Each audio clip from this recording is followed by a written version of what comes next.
As the end of the calendar year approaches, it's a great time to pause and reflect. How has your work performance been? Has it been strong part of the time? Most of the time? Or would you go so far as to say all of the time? I have news for you. You can't always be on. Welcome to today's episode.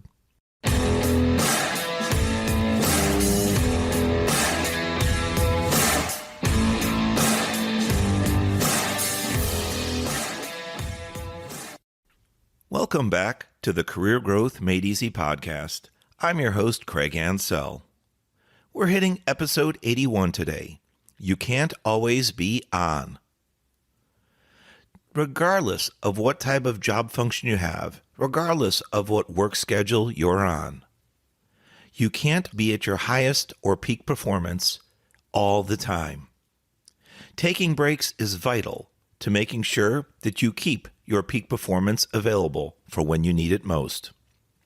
For one thing, as we enter into the holiday season, it's a good time to pause and reflect, to look at our accomplishments, to look at some things that challenged us, some areas we've grown at, and some areas that we'd like to improve on. Kind of make plans for the new year, some improvement areas.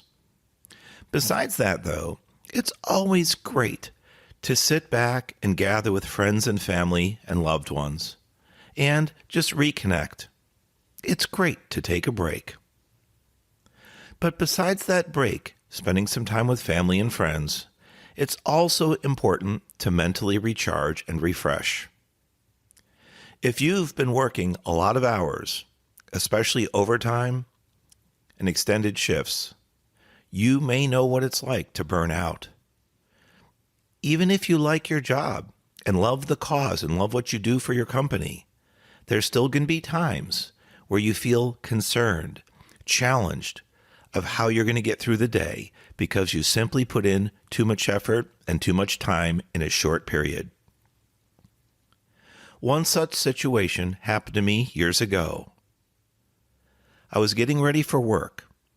I said goodbye to my wife and kids as they were getting ready for school in the morning, and I drove off to work.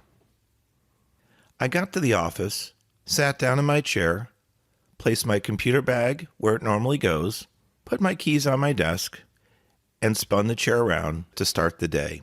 Later on, I turned around to my original position, grabbed my laptop bag and keys, and started out back home. When I got to the house, the kids and the wife were still in the front door. They asked, "Hey, Dad, did you forget something?" I kind of laughed at them, said, "What do you mean?" They said, "You just left a few minutes ago." I had actually gone to work, not worked a full day, spun around, and came home all within a few minutes, and I didn't even know it.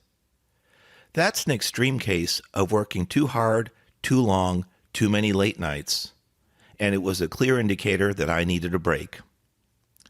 Shortly thereafter, I unfortunately caught pneumonia, and that was difficult on me and my family because it took away from a lot of personal time and a lot of my work performance because I was in the middle of some pretty severe projects at that time. I don't wish anyone to go through what I did, but what I can tell you, I was trying to be on all the time, and it simply didn't work.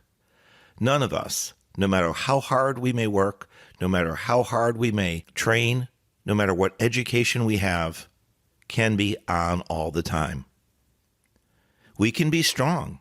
We can apply peak performance frequently, but we just can't let it run all the time. Otherwise, it will unknowingly drain our batteries, our physical, mental, and spiritual batteries. And eventually, we're going to need a recharge. And if we don't get to it, we could suffer burnout. I've had a couple episodes earlier this year that specifically talk about those types of situations. That would be episode 38, Things That Rob Your Energy, and episode 39, What Do You Fuel Your Body With? In both episodes, I take a slightly different look at what we actually put in our bodies to fuel us, the energy sources. What foods do we eat? What beverages do we drink? How do they positively and how could they negatively affect us? Then, how do you handle your sleep? How many hours do you get per day? How many per week? As well as fueling your body, there's mental and physical energy. That's where breaks come in, and you have to be careful and mindful for stress and keep your mind and your mental energy healthy. So thinking about today's episode, you can't always be on. If you're someone at work that's counted on, that's someone that's dependable, there's absolutely nothing wrong with that. And you might have a personal passion or a drive to be like that. However, you have to be careful to recognize the warning signs when you start to get ragged and you start to get torn and your energy starts to drop. It's really important to do a self-check, especially as we roll into the holidays, just to check and see how well you're doing, kind of do a personal wellness check. If you've ever had a friend or a family member that's been ill, or perhaps you couldn't get a hold of them through email, text, or phone, and you tried to just drive by their house or stop by and see how they're doing, that would be considered a wellness check, just making sure they're up and about and doing okay. Sometimes we have to pause and look at ourselves in the mirror and just do a self-reflection. What have we been eating lately? What have we been drinking? How long have I worked throughout the day without taking a break? How many times have I missed lunch intentionally and just worked through it? Before you know it, the end of the workday is here, and guess what? You haven't taken a break, you haven't eaten any lunch, and there's still more work to come. I'm going to share a phrase with you that I coined over the years, and it's this. Most companies are machines. The machine will keep taking if you keep giving. The machine will keep taking if you keep giving. Now, there's nothing wrong with giving, or for that matter, giving back to your company, to the community, to society. But it doesn't have to be 24/7. No one is irreplaceable, unfortunately. You might want to think of yourselves as indispensable, someone that's highly necessary, someone that's critical to getting a job function or a project or a task done. Absolutely nothing wrong with that. But you can't be everywhere and you can't be everyone all the time. So just kind of step back again and evaluate. What has your performance been like? Do you have a personal log? Do you know how well you're doing at your job? When's the last time you checked in with peers or your supervision, just to kind of check in and see how things are going?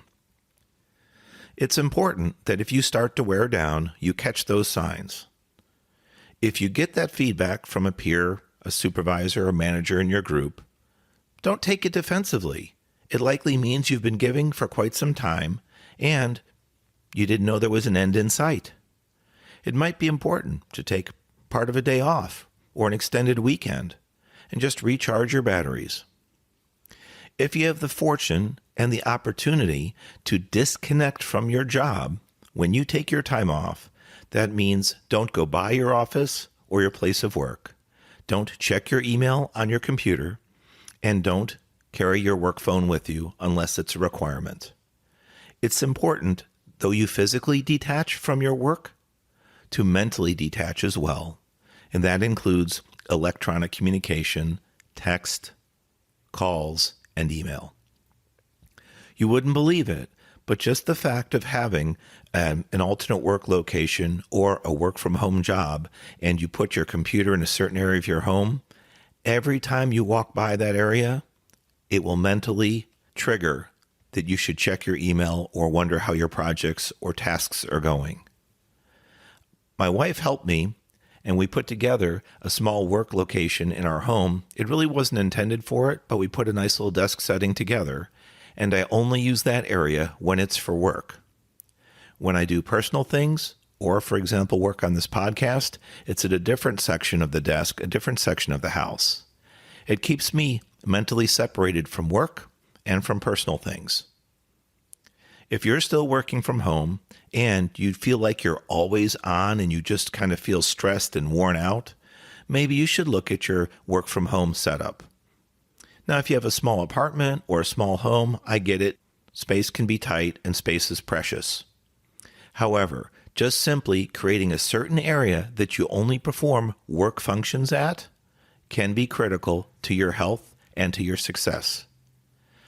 Even if it's 2 or 3 feet away and you perform your personal activities on a different computer or at a different part of the desk, trust me, it will work. Mentally, our brains are always processing our visual items first. Most people are visual learners and visual processors. There are some that are auditory, and there are others that do it by physical touch.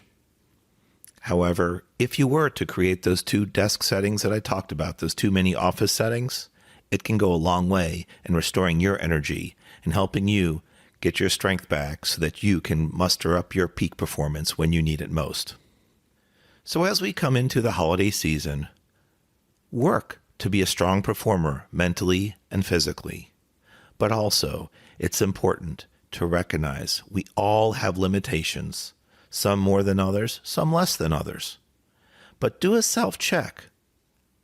How are you doing this calendar year as we close and we're preparing to enter into 2022?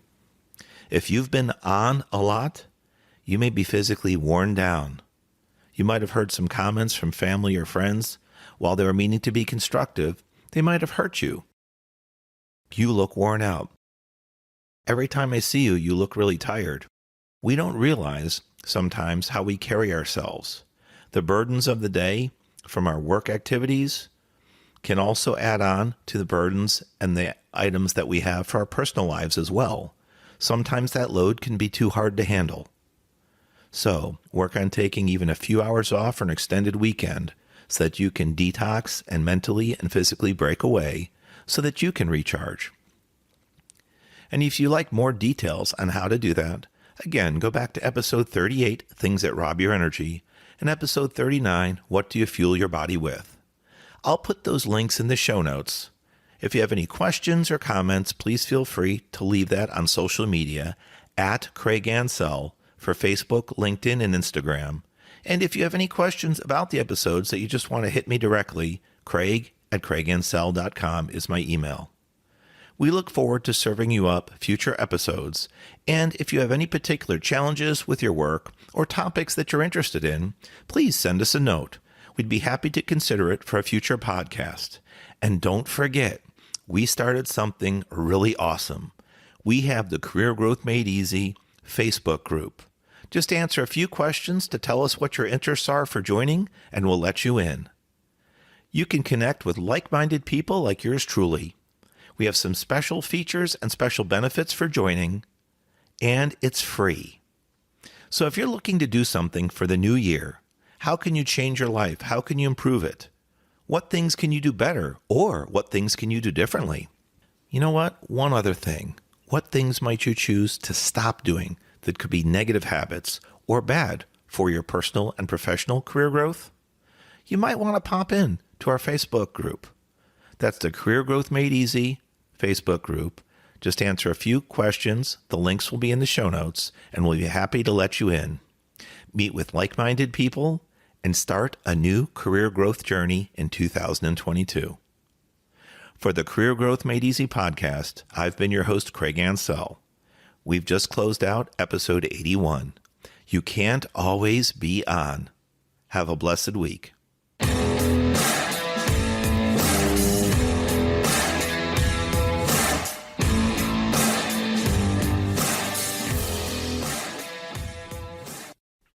Thanks for watching. If you've enjoyed this episode, be sure to subscribe to our channel.